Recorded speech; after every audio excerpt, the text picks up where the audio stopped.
Didn't see you there. Sorry. So today I'm going to be doing another look into my friend Tomas' magic. He's really honestly improving, and I really appreciate seeing his progress all the time. So thanks, Tomas, and I hope that you enjoy. So let's go ahead and see what we're going to check out today. Okay, so let's go ahead and check out this trick. The video is titled Between the Dead and the Living, so let's take a look and see what it's all about. I'm recording on my phone this time, so that way I can do like pause, play, back and forth. Good evening, Noe. Okay. I would like to present to you a trick that's about the communication between the dead and the living. I already took the liberty to put on top of the deck Alright, I'm the always four up for a kings. good story.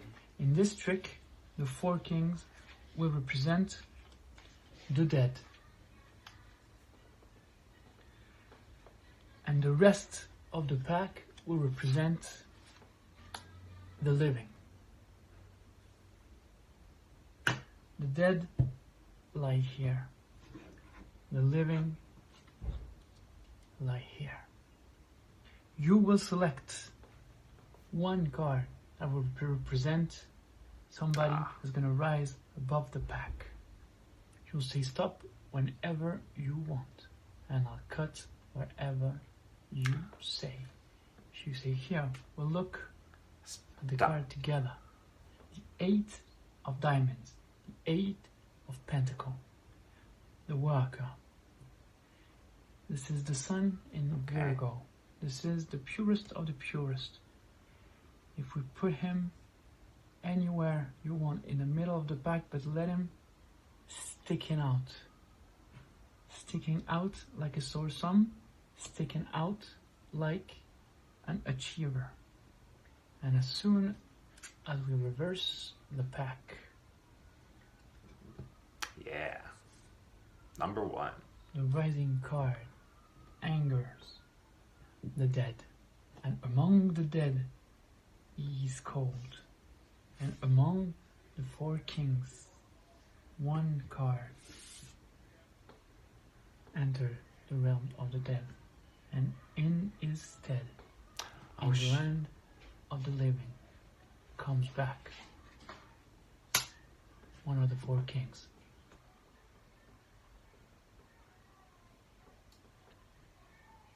Whoa. Whoa. That was just such a sudden teleportation. Wow, that was really cool. Alright. Well, that was Between the Dead and the Living. That was nice. I like that.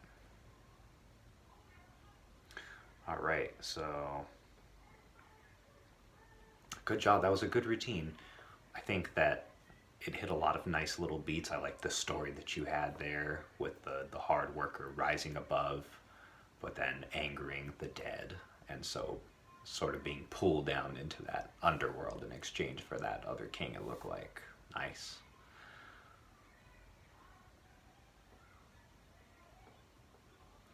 Man, I really can't wait to see more of your stuff, so please, anytime you're willing to share, I am very interested in watching and seeing what you've got.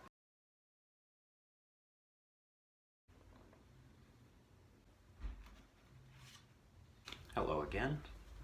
So I took a little bit of a break, but I'm going to come back now and we're going to check out the rest of it. So let's see what's up.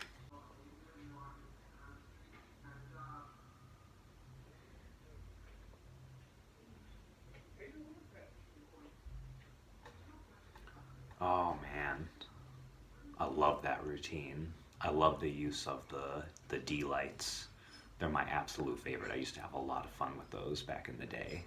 I worked at my church for kind of a walk around session for kids for Halloween, and I just had a great time just kind of messing around, and the D lights are just so much fun, just making the light go through your body, making it disappear, making it reappear, and then I love the touch with the red sponge ball appearing. I think that's just a really nice transition that could allow you to go into other things. I think it's just really smooth. So awesome on that.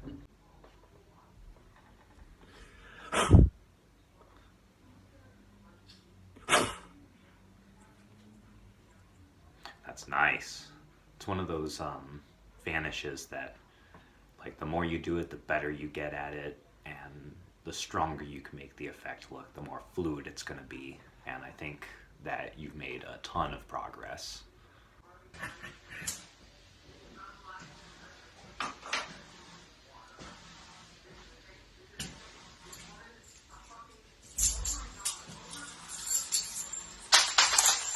I love those kind of fire effects. I always wanted to do stuff with fire, but I mean, it's kind of one of those things where you often have that element of danger and uncertainty as to whether, something bad could happen. But I think for the most part, they have a lot of safeguards with those kind of products. But I always thought it looked interesting, but it always kind of scared me at the same time. Good evening, Noe. On quick Here we routine. One coin here, put it in this hand. One coin here, put it in this hand. And if I do a little, one coin disappears, and two coin arrive here. And that's how it is. I love the audible effects when it comes to coin magic. I think that's some of the most effective stuff you can do, is things that take advantage of the auditory effects.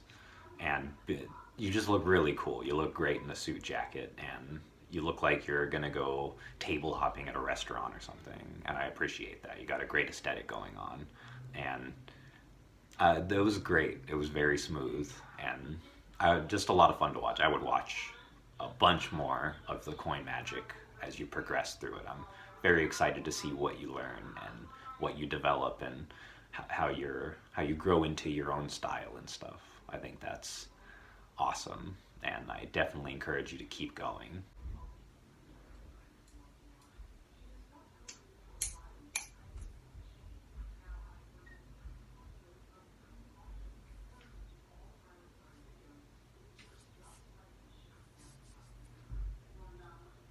That is really cool. I love the strike vanish. It's one of my absolute favorites. So it makes me think of an effect by Jay Sankey called Leaving Home, where you have a key on a necklace, and you basically take that key and you pluck it off of the necklace, and then you make it link right back on, like in just a flash. And it was one of the first routines that I ever saw Jay Sankey do, and it's one of those routines that stuck with me. And the strike vanish use is absolutely brilliant in that, and I just love to see it around. It's one of those things that I don't get tired of. All right, so that was awesome, and I'm really glad that you send me these videos of your progress and just trying out different things, and I hope that you continue to. I enjoy every one of them.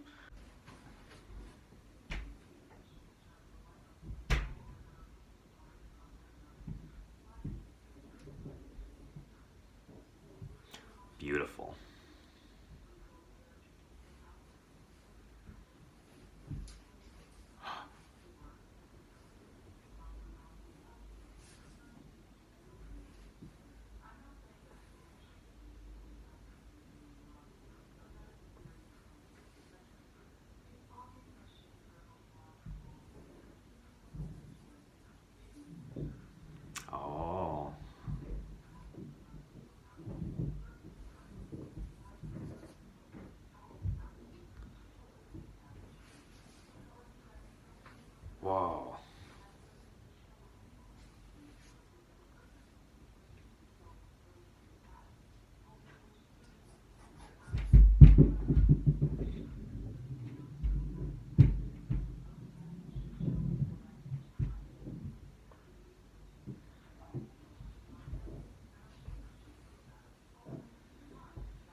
really cool routine.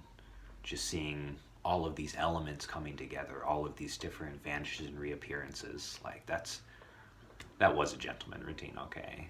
I'm gonna give you all the pinkies up for that. Because that was nice. I could see that's a really good fundamental training routine. I could see why you would want to practice this and get better at it, because it really does exemplify all of these things that coin magic is so good at. It's the sudden appearances, sudden vanishes. It's these elements of like watching the coin just sort of float around, being unsure, like, is it really there? And then it just appears, and it's very, very cool. Well, I had quite a journey watching all of these interesting coin routines and stuff, and I hope that you enjoyed those reactions. And I'm gonna go ahead and show you a few different things, some coin stuff, some card stuff. We're just gonna mess around and kind of see what kind of stuff that I can show you. Okay, so on my phone, I have a list. Okay, so I've got a list here of different stuff that I want to try to film today. So the first thing is, I'm just gonna kind of show you my version of the Erdnase change. I'm not the best at it. I do have some issues with it. It's kind of, feels a little inexact, feels a little clumsy, but I know that I'm just not as well versed in it as I'd like to be.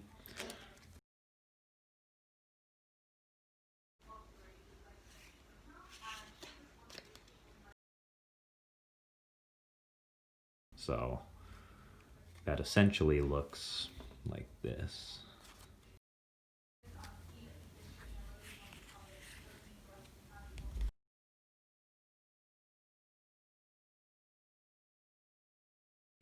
Now, the way that I do it is I get my hand about parallel to the deck like this, and as I turn it over, I'm just gonna push that first card forward. I have a basic dealer's grip, so 3 fingers on the side, 4-finger, and then the thumb kind of cushioning the deck.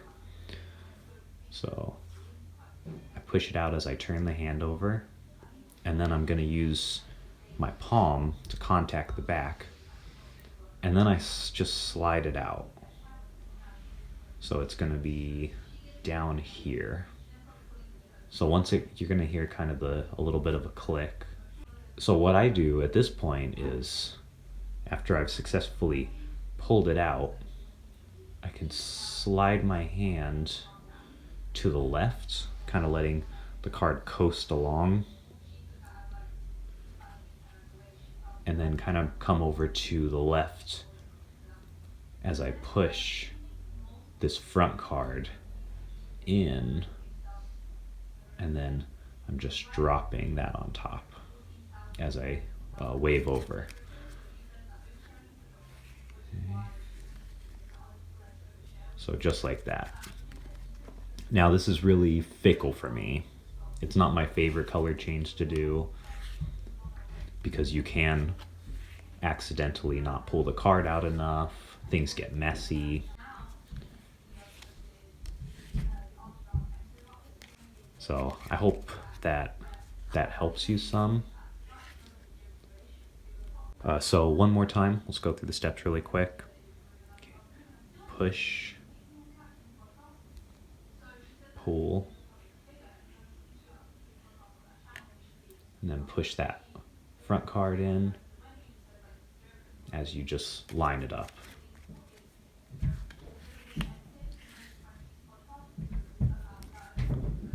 So there you go. I hope that helps you. That's my Erdnase change.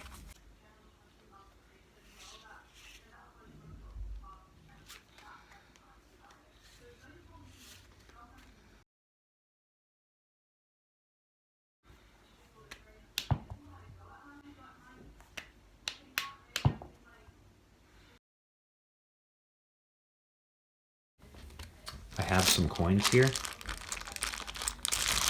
These are from a board game called Dinosaur Island. And if you look on the back of the coin, Hopefully that shows Dinosaur Island. And these are cool. They come in different denominations. They have 1s, 5s, and 10s. Let me get my close-up pad in here, actually. That always works better on the close-up pad. There we go. I'm going to go ahead and show you. This is a really, really simple routine. So I just take a coin, put it into my hand, and then I can push it through the hand. Oops, I kind of shook the camera, but again. So I love this routine. I used to mess around with this in high school all the time. You're going to have it on your forefinger here. And then in the action of turning it over and putting it into your other hand, you're going to be balancing it up into your thumb crotch here. So you want to balance it as you turn it over. And then that way when you get it up to, when you curl your finger and get it up to this position, you can clip it with your thumb, just like that. So forefinger, push it up against your thumb, clip it, and then release, and you're just holding it just with that thumb.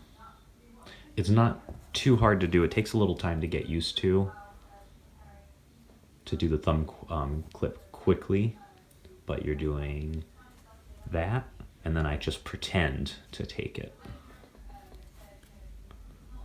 So then after I do the fake put, I bring this hand around, and then I do 1, 2, 3, and then I just slightly release that thumb clip and then show that it went through. Sometimes you can just do one and get it to pop out like that, but it's really up to you how you want to do it. Ooh. Well, I'm not getting that right now.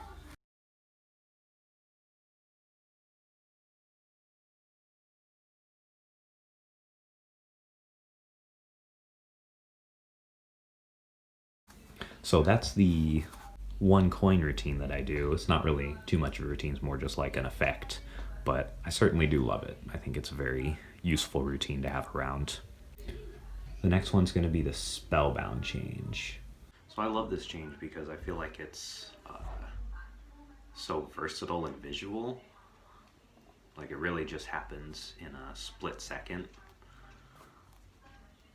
I also like the little spin that I see a lot of people do.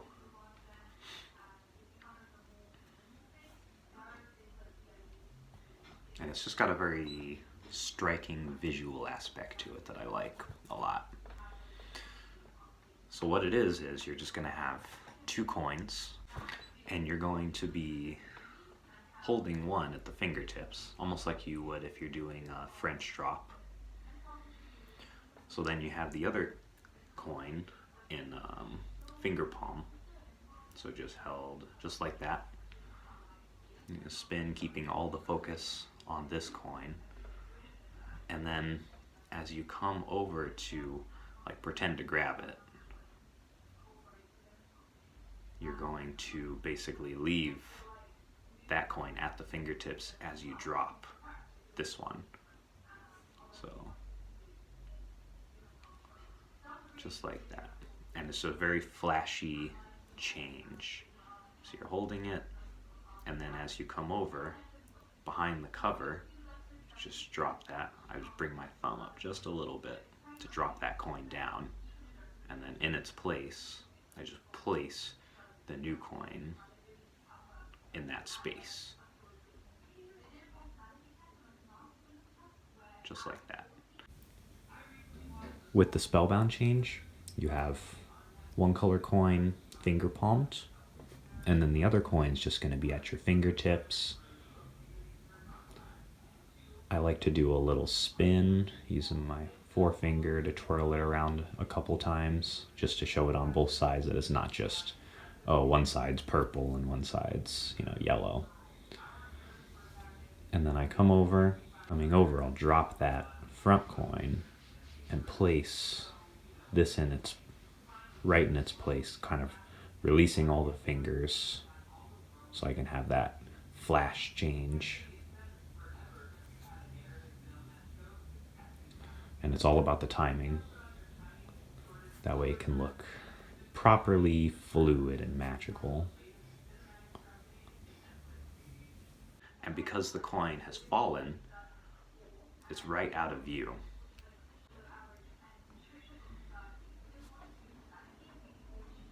And it's just very clean, very elegant, looks really nice.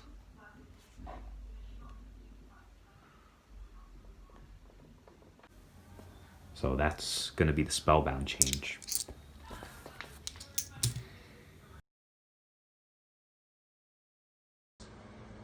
This is magic for cats.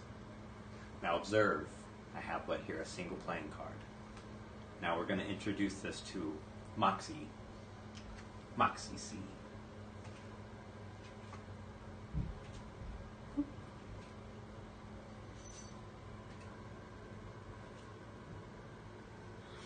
Magic.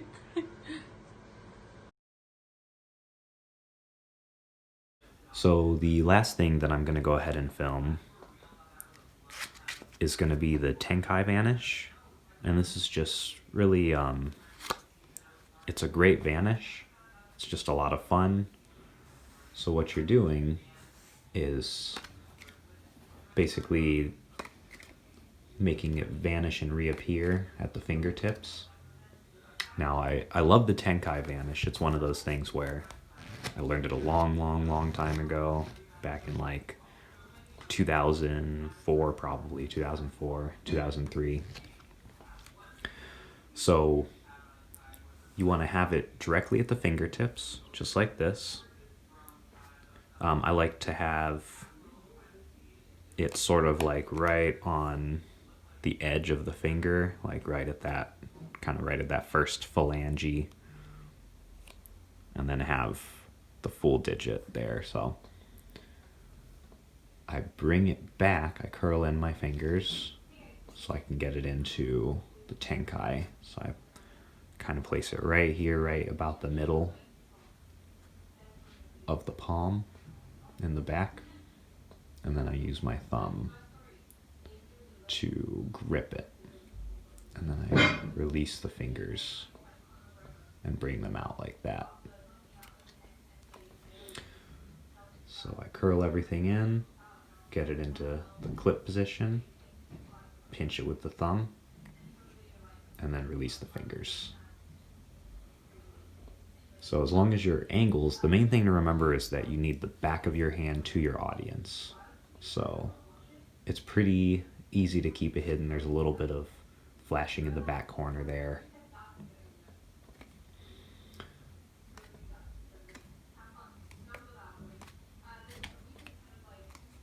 So I have it clipped, bring it back, clip with a thumb, and then bring the fingers out. And I do this in a throwing motion. So you reel back, and then you clip it, and then you bring your fingers out to kind of make it look like you're suggesting that you're throwing it. And then when you want to return it, you bring your fingers in, clip it, and then release the thumb, and then bring it back out.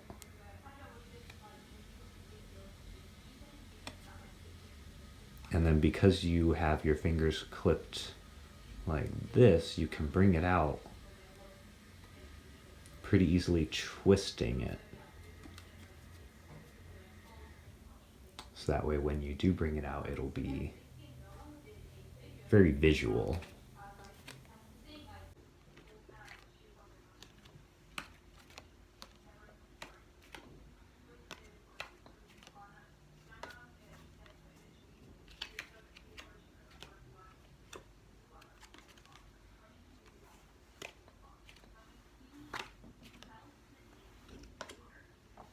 Right at the fingertips. And your fingers just get used to it after a while, used to that position.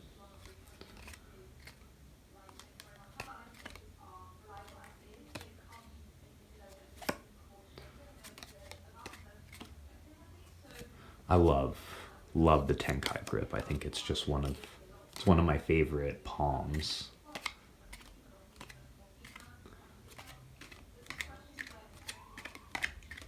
And you just keep doing it over and over and over, and eventually it gets to the point where it's just second nature. Bring it in, bring it in. It's just fun. Just a fun little exercise to do. So I hope that can help you with your Tenkai. It's a great technique. You can do it with credit cards even easier because they're smaller, so you don't have as much to hide. But it's just great being able to make it appear and vanish. Try it on your pets. I tried it on my cats, and they are just the most confused by it. I'll put a clip in with Moxie just being absolutely confused and just befuddled. I tried to show Story, but she's just scared of most movements, so she was both petrified and amazed, I think. But I love that one, and I hope that